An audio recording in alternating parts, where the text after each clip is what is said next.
particle moves along the x-axis, so it's going to just, move left and right pretty much. So that any time t greater than or equal to 0, its velocity is given by this function. If its position at time 1 equals 1, or time 1 equals x equal to 2, what is the position of the particle when it is farthest right on the x-axis?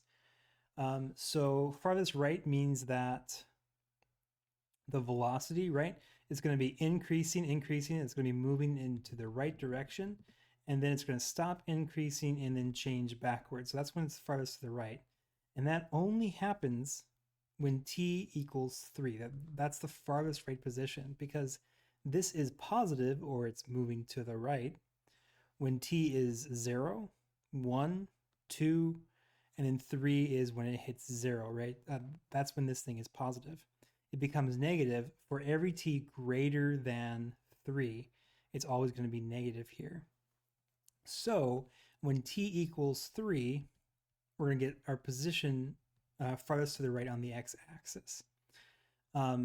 Okay, with that now done, now we can find the position itself by taking the integral of vt. So the integral of vt is going to be the position. That's how it works. And the integral of this is going to be 9t minus 1/3 t cubed plus c. And we're given that when x equals 2, t equals 1. So when x of t equals 2, t equals 1. So we're going to 9 minus 1/3 times 1, so just 1/3, plus c. So now we can solve for that constant of integration and get the exact solution for our position equation.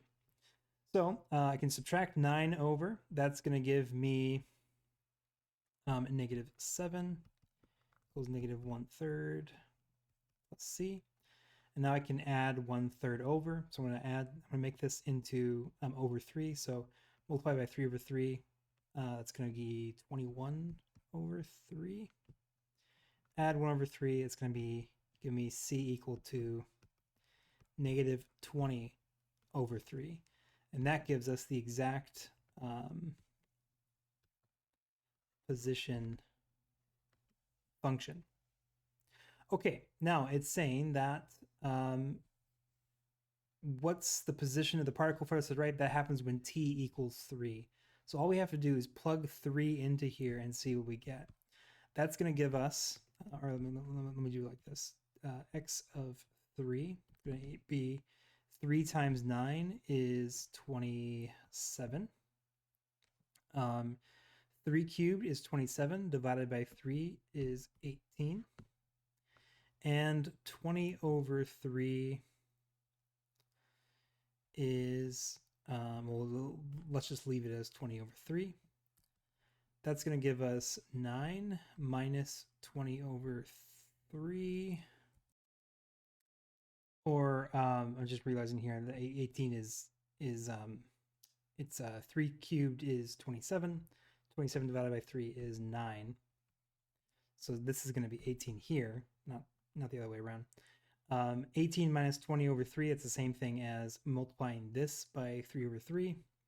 18 times 3 is 30 and 24, so 54 over 3.